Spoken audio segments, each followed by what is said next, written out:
Dear Sir, I'm most concerned about the destruction of tropical forests all over the world. And I would like to know what steps you're taking to phase out tropical timber from your store. And when I buy something from you, like a window frame or a new door, I would like to know where the wood comes from. Tell me, for example, how many of the things you're selling today come from tropical forests? Consumers everywhere are becoming more and more aware about the products they buy. It's an issue that's being taken very seriously by retail stores like the British Do-It-All chain. A lot of customers are beginning to ask questions, and I think we owe it to ourselves and also to our customers to ensure that we source our timber from well-managed sources. I think we have got to the point where we all have to contribute our little bit to the environment. Many timber products now claim to be environmentally friendly. But what do such claims actually mean?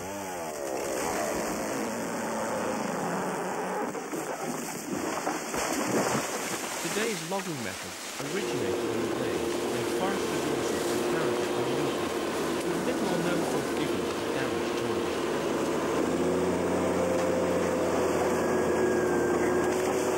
caused. Although in many countries the forestry industry has increased in production in recent years, individuals have been replaced by large felling machines.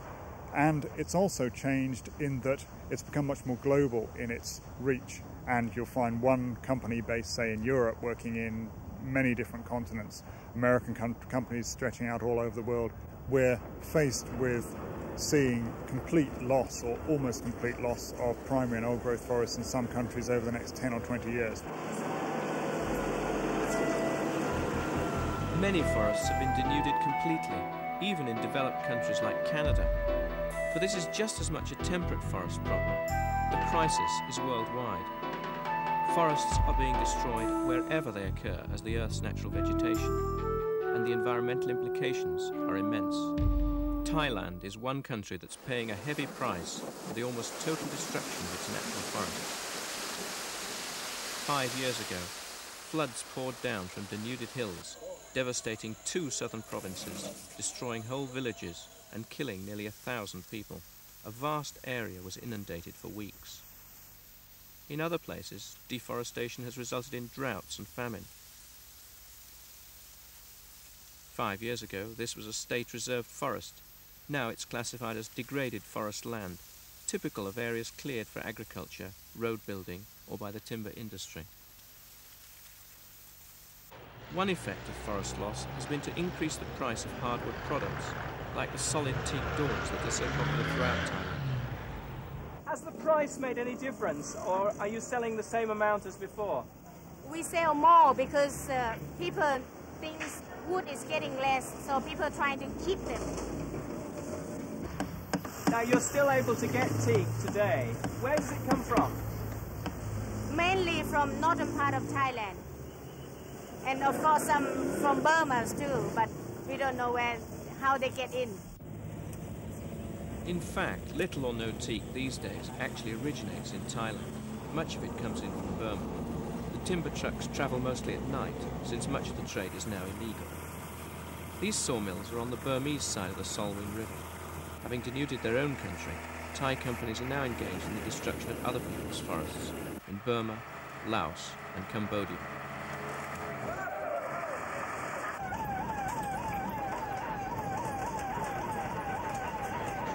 A raid by armed police on an illegal logging operation in eastern Thailand. With so little standing forest left, there's now a complete ban on logging throughout the country, and at least some infringements of the law are now controlled and the raids publicised.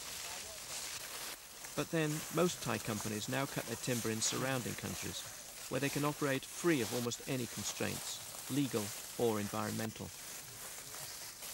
And so long as individual logs can't be traced, there's very little hope in controlling any aspect of the international trade in illegal timber.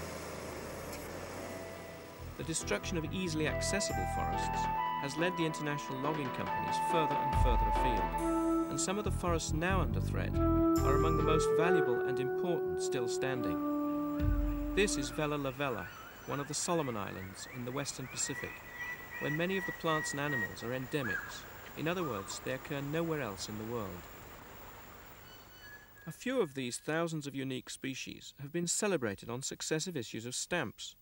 Unfortunately, this official recognition hasn't stopped the forests being destroyed, with or without the permission of the rightful owners. One local landowner here is Teddy Hitokera, who woke up one morning to find his trees being flattened by the Korean Hyundai Corporation. The company came and started digging and damaging the whole place. All my family were crying because they'd spoiled our property, all my fields, fruit trees and coconut trees. Everything inside there and damaging more than everything, and they spoiled the place where I had my garden. Around where I placed me while I work in garden. For every tree that Hyundai have taken, 10 others have been needlessly destroyed. Government rules forbid the felling of trees within 50 metres of rivers to limit ecological damage and erosion. But with no system of inspection, few regulations can be enforced. So me sure along this water. I'm sorry about what's happened to the water in the river. It's dirty now. We can't drink it. So my family suffers. We all suffer. Everything is spoiled now, so it disturbs me. So I'm worried and sorry. Disturb me. My life here has been spoiled. Worry and sorry. There's no good living here now. No life below me now. There are no longer fish in these streams, and the earth has been compacted and waterlogged, natural regeneration of the forest disrupted. It is in these remote areas where the logging companies have a completely free rein that some of the worst damage is being done. And there are other consequences. After clear felling like this, epidemics of waterborne diseases like malaria are often a serious threat to the indigenous peoples whose land has been plundered. Well, the present situation is that sometimes they get compensation, usually they get ignored, and then the logging goes ahead without consideration of their welfare or livelihoods, and they suffer very badly. Now, what should happen is that their prior rights to those lands should be recognised. Therefore, any negotiations to extract timber on those lands should be done with them, and should only go ahead according to schemes which suit them, which have their consent. In many places, this is perhaps a forlorn hope. The complete lack of effective supervision in many areas means that much of the tropical timber industry operates totally outside the law, whichever country it's working in. A recent report by the International Traffic Network highlighted law-breaking, illegal logging and timber smuggling on a massive scale, involving timber worth billions of dollars annually. In the Philippines, over 400 illegal sawmills have been closed down in recent years, but the trade is so lucrative that millions of tons are still smuggled out every year, costing the government about $5 million a day in lost tax revenues. With so many problems involved in its production, should we be buying these tropical timber products at all? A total ban is unrealistic, but perhaps international pressure could be used to guarantee some sort of future for the world's forests. Most forest management today is not good forest management, unfortunately. We run the full gamut from mining or clear felling of virgin primary forests to very intensively managed plantations, of which we have many examples in Europe, which are very poor in terms of wildlife and other functions that we expect from forests. So there are very many examples of badly managed forests, unfortunately. We're starting from the assumption that certain forests can be managed properly, assuming that there is the technical knowledge and the goodwill to do so. And we are trying to use the purchasing power of the consumer, if you like, the so-called green consumer, who we've heard so much about in recent times, to encourage this forest management.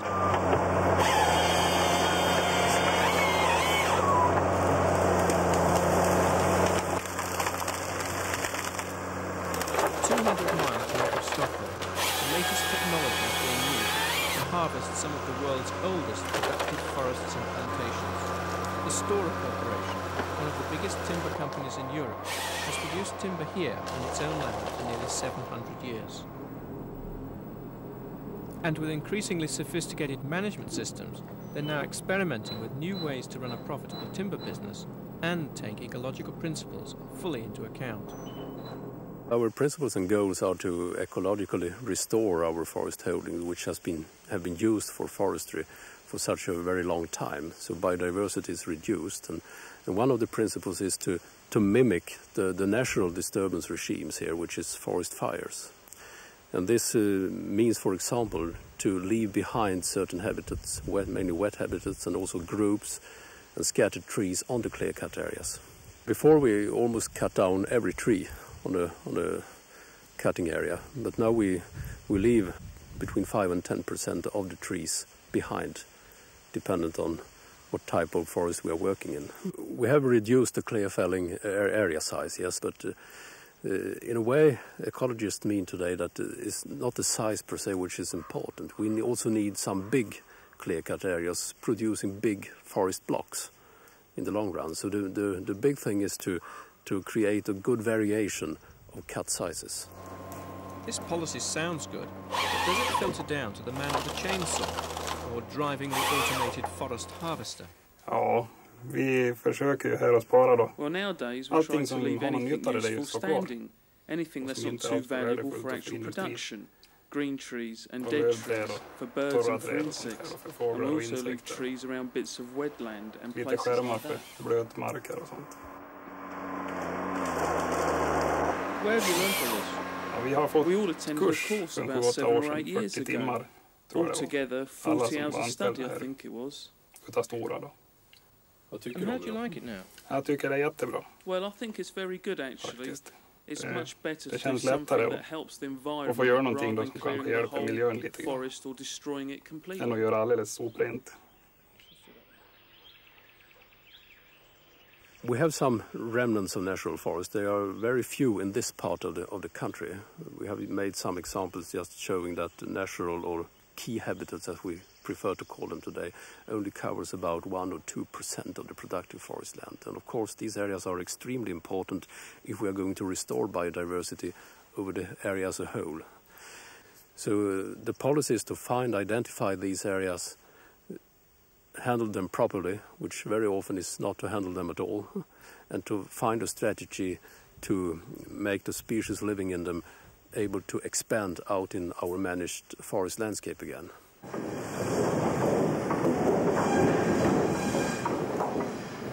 might expect, with this sort of far-sighted policy, Stora Corporation is growing a high-value crop. But in fact, much of their timber goes to make wood chips. Very much product at low value in the market. And yet their sophisticated ecological management must cost money. Most companies are still unable to spend. We have estimated the total cost for these environmental consideration to something like 10% of the profit of Stora Forest, of the forestry. So in the short run, it costs us about 10% of our net profit. In the long run, we think it will give us more back. Today, and especially tomorrow, products become more and more linked to the processes under which they are produced.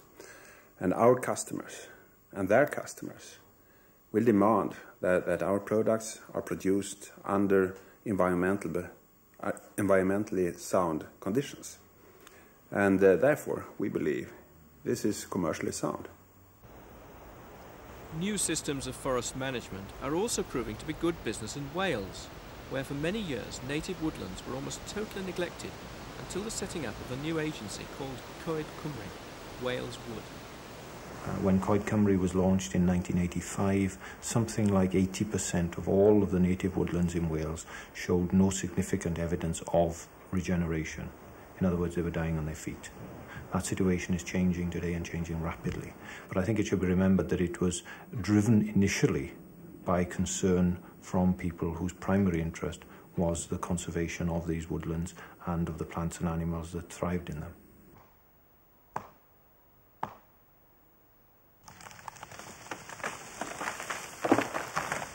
By the time it's been thinned, it's actually in a better condition than it would have been had it been left to its own devices. You get a greater variety of insects, birds, animals living in the wood because you've got the wood in various stages. If you've just got a mono-aged wood, well then you tend to get a very limited variety of wildlife because you've only got the one habitat. This is a gap that occurred in this wood when we felled a tree about 10 years ago, and In the place of the tree that's felled, in the gap left in the canopy, we have got oak growing, birch growing, and hawthorn growing. These will go on to compete with one another to form a crop. Eventually we will end up with a wood dominated by oak, but also a wood that has trees of every age from 1 until 150. Several local manufacturers have now switched entirely to locally grown oak and birch for their raw materials, and some of the furniture now being produced is of an extremely high quality. Their customers are already impressed, and Coed Cymru would welcome the chance to prove their standards of woodland management too. The consumers need to have a guarantee that the wood products they're buying, whether it be a table, a chair or a plank of wood, actually comes from a well-managed forest. So we need some kind of reliable labelling scheme which will follow the timber all the way from the well-managed forest to the consumer. The idea is to give individual logs an identity which we can track as they move from the forest down to the sawmill and then off to manufacture. Because unless we can establish an audit trail, unless we can establish a link from the forest to the furniture, then we can never prove the validity of an eco-label. This is a modern handheld computer and laser scanner. It's the sort of tool we use for recording details about the tree. The moment it's cut down and is moved to a point where it can be accessed, then it'll be labelled and measured, and the species recorded, and the condition of the log recorded. And at that point, only logs with tags on, with the official tag on, will be able to be moved. It's a license to move. It's evidence of legal extraction of timber. So logs that don't have this label? They'll be illegal. And what is more, it'll provide an incentive for people to keep the tag on. So if you've paid for the tag and you've applied it to your tree, then you'll want it to stay on right the way down the line. So this is where the FSC, the Forest Stewardship Council, an international voluntary body, comes into the picture. The FSC will have the responsibility of approving and accrediting the certifying agencies based in different countries. Each agency will then in turn monitor and approve the individual timber producers, who will be permitted to label their products with an approved symbol, allowing the consumers to buy the products knowing they come from well-managed sources, and that the label itself is trustworthy. Products that come from other sources will not qualify for one of the internationally approved labels. We are seeking through a fairly broad process of consultation to establish 10 basic principles of good forest management, which are relatively simple in fact, and then to oversee and evaluate the existing certification schemes to make sure they're actually using these standards in an independent and reliable way, and they're not being fooled into saying that such a forest is being well managed when it isn't, or bribed or whatever. I mean, all of these things can unfortunately occur. One of the first groups of people who could benefit from the new scheme are villagers in parts of Papua New Guinea and the Solomon Islands who've learned to operate what's known as a walkabout sawmill. This is appropriate technology for use on land that's owned by the whole community, and it's already allowing villagers in remote areas to add enormously to the value of their raw timber without damaging the forest as a whole.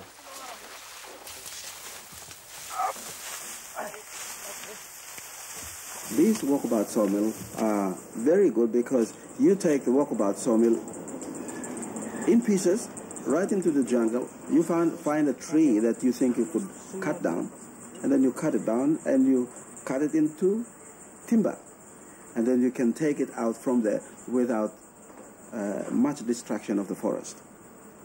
This to me is a much better way to protect the environment. At the same time, you can get the maximum benefit financially from that tree that you cut down. And when I say you get the maximum benefit, I'm talking about the people who own the forest, and these are the local people.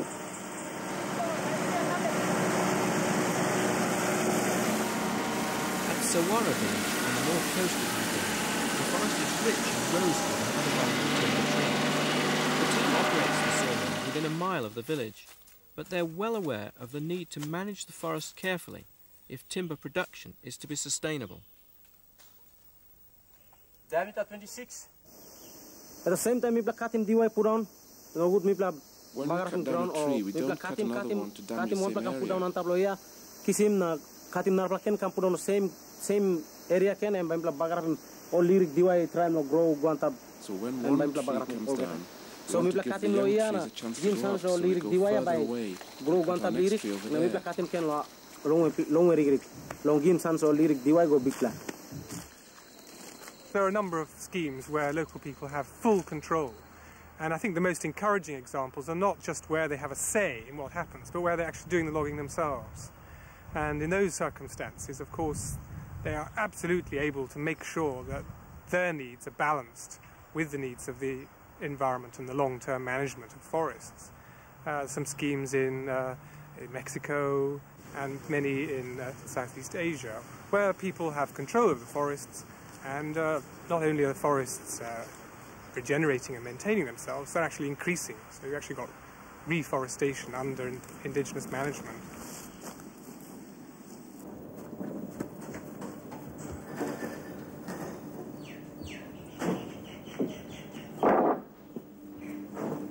Timber that is now being produced by some of the walkabout teams is already finding an international market, earning hard currency. It's being shipped to Britain to the Ecological Trading Company, who finish some of their timber here at their sawmill in Norfolk.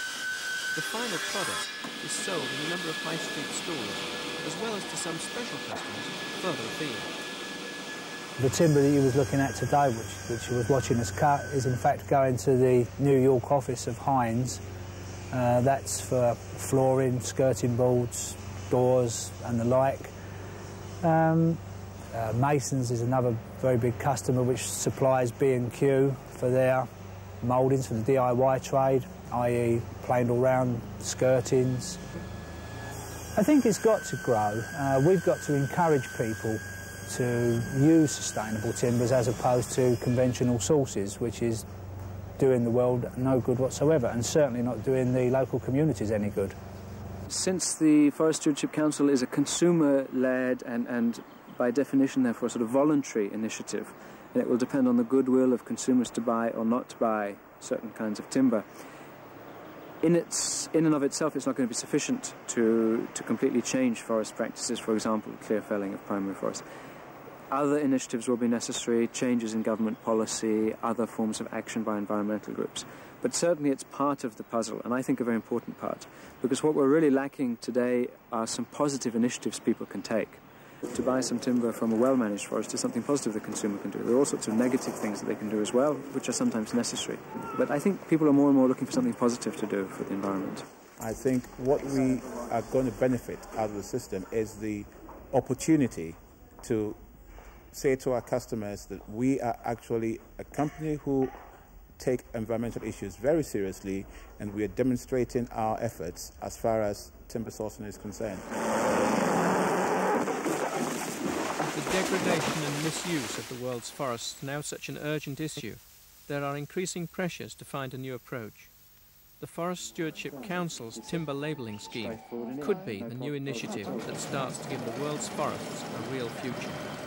We hope it'll be accepted worldwide. We hope that it'll be accepted by producers in both tropical and temperate countries, by governments, by the industry, by people who buy and sell timber, and ultimately by the consumer. The consumer will have a real choice and will no longer be able to say, I don't know where this comes from.